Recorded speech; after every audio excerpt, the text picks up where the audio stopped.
साध्य साधकाचे साधन तूच पूर्वी आशा ज्ञेय ज्ञाता ज्ञान स्तवे तविता स्तवन तिन्ही रूप तुझेची गहन काय महिमा आहे ध्येय ध्याता ध्यान स्तवे तविता स्तवन कसं बाबा आमचं कुठं बसालंय बघा हे तिन्ही रूप जर तू म्हणून केलास तर साजरे होते साध्य साधक आणि साधक हे त्रिपुटी ज्यावेळेस एकत्र येते आता तिन्ही पैकी एक जर बाजू कुठे कमी पडली भाऊजी तर आपलं काम होईल विहिरीवरचा पौरा हे साधन होय विहिरीतलं पाणी हे साध्य होय आणि पिणारा पाणी जो माणूस उभा आहे ते साधक होय या तिन्ही मधून एक बाजूला करा बाकी दोन्हीला शून्य किंमत आहे साधक नसेल पाणी काही कामाचं नाही पौरा काही कामाचं नाही साधक आहे साध्य आहे पाणी आहे माणूस आहे पण पौराच नाही विचार करा बरं पौराही आहे माणूस बी आहे तहान लागली तर कोणाला काय फोराले तहान लागली म्हणून पण करते काय हिरीत पाणीच नाही बाहेर हे तिन्ही रूप तुझेची गहन निजात्मक बोधाचा पाठवादे सांगून जाते म्हणून महाराज म्हणतात साध्य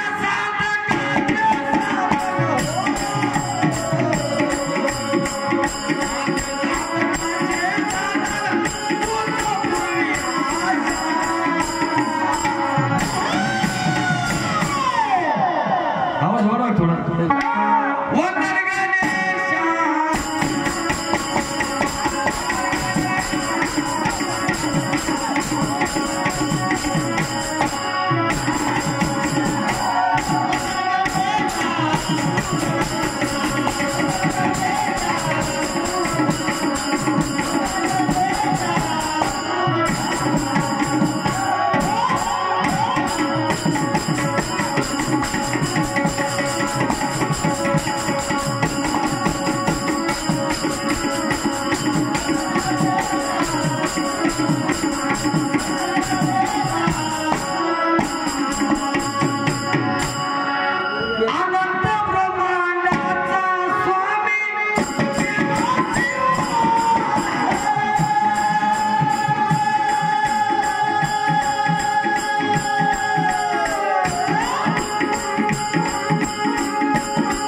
पोहोचण्यासाठी आपल्याकडे दोन बाजू आहेत.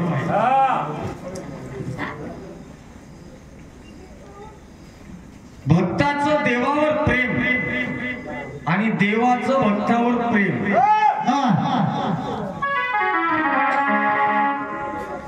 आता पाडायचं म्हणल्यावर दोन बाजू कोणी पाडते, विषय त्याच्यातला नाही. काही सूचना गेलं की असं उभं राहते. नारायण पाटील लई मधलं सूचना गेलं की असलं पुढे येते. व तसेच माझ्या पिंपळगाव येतून किशोर पाटील एक गोष्ट लिहून घ्या तुम्ही. भक्ती करताना जग सगळं दिसाले, पण भक्त या नावाला पोहोचायचं असेल, प्रेम त्याच्याकडे असल्याशिवाय भक्त हे नावच येईना. पहिली गोष्ट. आणि देव, त्याला जर देव म्हणायचं असेल, प्रेम हा गुण, प्रेम शक्ती 7 शक्त्यापैकी एक शक्ती होती. ती शक्ती जर त्याच्याकडे नसेल तर देव या नावाला ते उचित नाही. 4 गुरुवार केलो नाही म्हणली बाई, एकच गुरुवार केलो नाही तर अशाला असं म्हैस मेली म्हणली. त्याला देव म्हणणार. शिकाय बघा, प्रेम आहे काय तिथं, उरलंय काय. तिनं किती 1 महिना उपास धरून द्याव श्रावणाचा. आखरीचा 1 दिवस जर तिचा उपास बाटला, एक तर तिनं थाऱ्यावर नाही आणि एक तर त्याला बऱ्यावर नाही. मी का म्हणतो, हे दैवता निष्ठूर राहतात. हे सिद्धांताची भाषा मी बोला बरोबर. दैवता भक्तीशी खंडून करविले ईश्वर आराधन. आता एक गोळी सांगून जातो तुम्हाला. जे तुझशी विनमुख झाले ते आदपातने जाऊन पडले, परी तयासी तूच सोडविता. त्याला म्हणाला देव. काय त्याचं प्रेम. अहो सहज सहज आपण म्हणून जातात आहे की नाही. काय हो, ते सहज बुजुर्ग माणसं म्हणतात किंवा प्रमाणही होय वाटणार आहे मला. सुजल पडेल. नाकाविन मोती प्रेमाविन भजन, अर्थाविन मोती वाचू नये.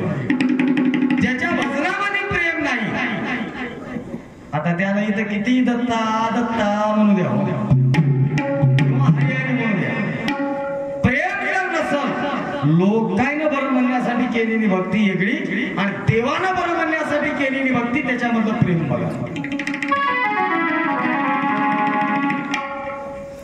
म्हणून त्याचीच आनंदाची आरती होते आणि त्यालाच म्हणले प्रेमाच्या ज्योती. नित्य हा प्रकाश उजळल्या ज्योती गाती भक्त जग आनंद गरजती. त्याची आरती जग सगळं करते. एवढी ताकद त्या प्रेमाच्या भजनामध्ये आहे. आता त्याची प्रेम शक्ती कशी मिळाली. देवाचं भक्तावर प्रेम किती, तर एक बाजू आपण घेऊ जाऊया. कुठवर बी काही बी म्हणलं तर तिथं पाऊच आहो. मी आधी सांगू तुम्हाला, अशी मजा येते. दोन्ही बी इकडून उचलावून दोन्ही बी तिकडून उचलावून अशी मजा आली. पण ते प्रसंग वेगळा राहते किंवा ते भूमिका वेगळी राहते, ते डावच वेगळे राहतात. आता या प्रेमापोटी कसं त्या देवानं काय काय केलंय इकडे म्हणलंय. आता भक्ताचं बघा. प्रेम भावे करिता भजन, भव भयाची मोरे मान, माया मोह जातसे पळून तुझ्या कृपा दृष्टी.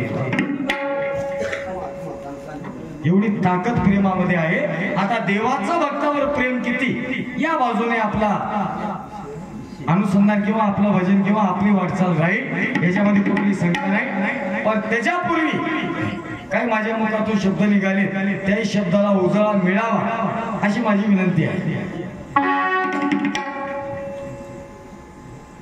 श्री कृष्ण